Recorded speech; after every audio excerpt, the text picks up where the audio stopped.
Welcome to Lemon Series, where we talk anything and everything entertainment. I'm, of course, the Lemon himself, Zeke Lemon, and this is my review for Friday Night SmackDown of August 30th, 2024. But before we get into that, let's get the house clean out of the way, shall we? I'm just leave a like, comment below, let me know your thoughts on this week's episode of SmackDown, and of course, hit that subscribe button as it helps me grow into a YouTube career. I would greatly appreciate it. Now, out of the way, let's get into the review. So, this is the final stop before Bash in Berlin, and this week's episode of SmackDown also took place live from Berlin. If you lived in Germany or elsewhere in the world, here in the States, we had to wait till 7. That doesn't really bother me with it. Was really looking forward to this because, you know, the European crowds are always just so great.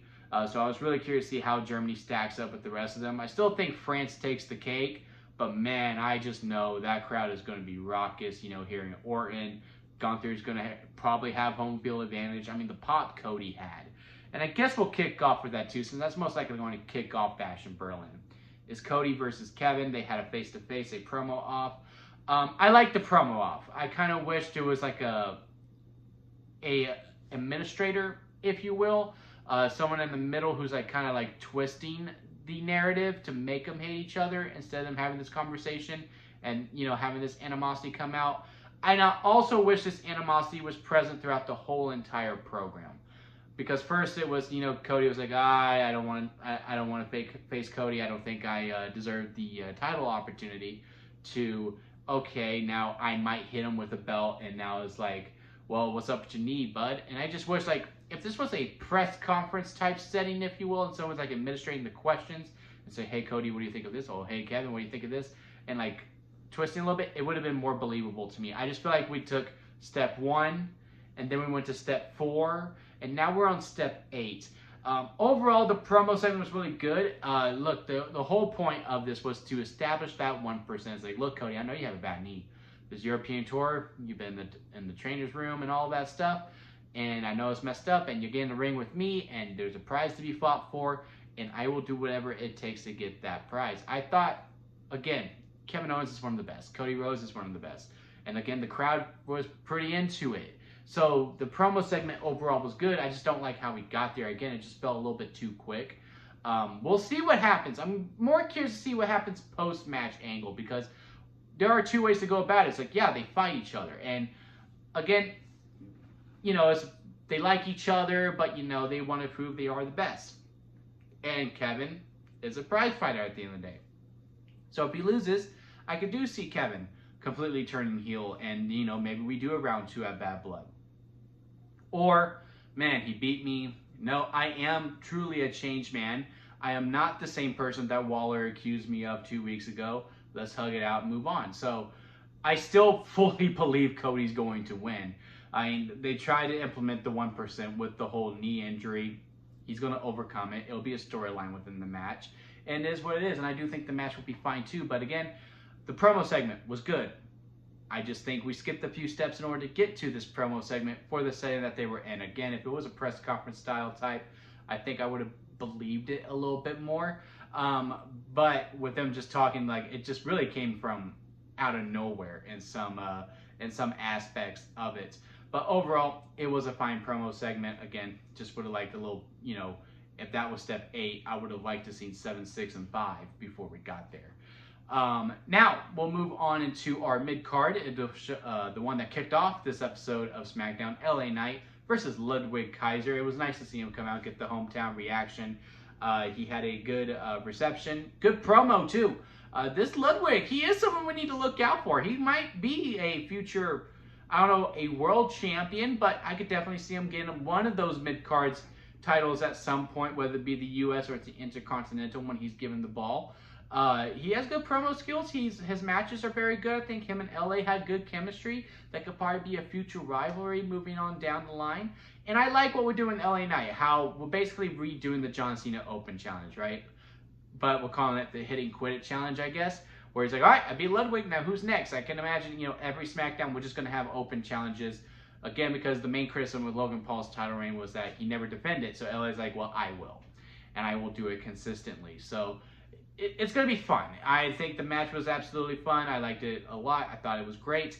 And I like what we're doing with LA Knight. And again, it's just something like, hey, we need to continue to look at Ludwig because he got a good reaction in his hometown. And now you're like, well, he was in his hometown. No, there's been some times where wrestlers show up in their hometown and they don't get much of a reaction. So for him to get that type of reaction in his hometown, I think it is something that we definitely need to look at. WWE Tag Team Champions went a video promo with Solo. Solo basically telling him, hey, I got next between Kevin and Cody. It looks like we're going to do an 8-man tag next week with the Street Profits and DIY versus all of the Bloodline. I thought we were doing a triple threat for the tag team titles, which I think will be, at some point. Maybe it'll be the SmackDown before Bad Blood. I don't know. But they said when all 4 of us are facing y'all, can you imagine what we will do to you?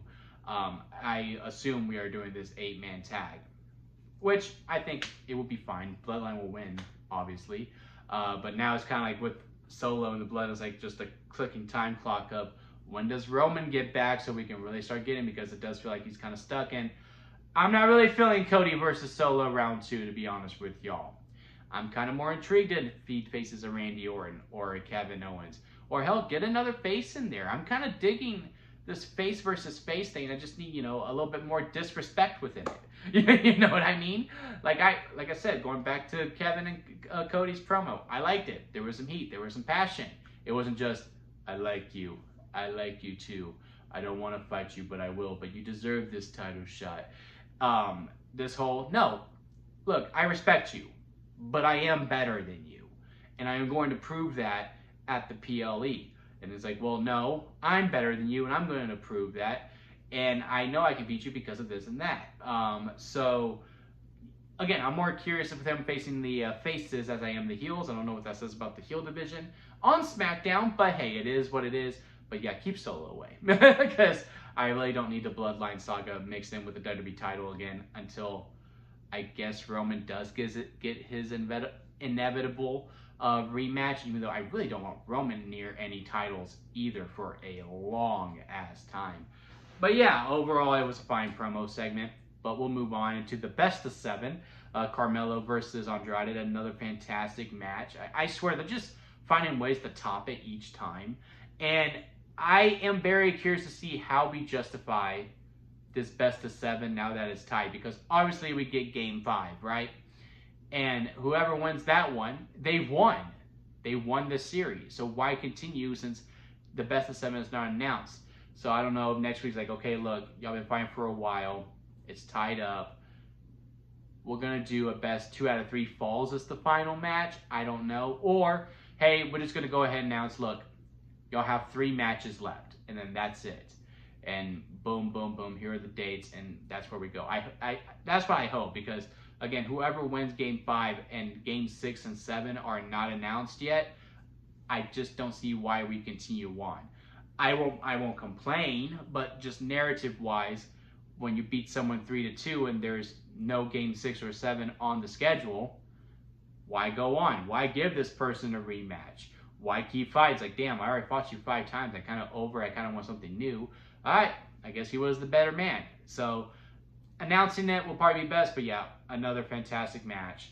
I love the spot where, they did the double flip. I can't remember off the top of my head. Also, Andrade just has a hell of a moveset.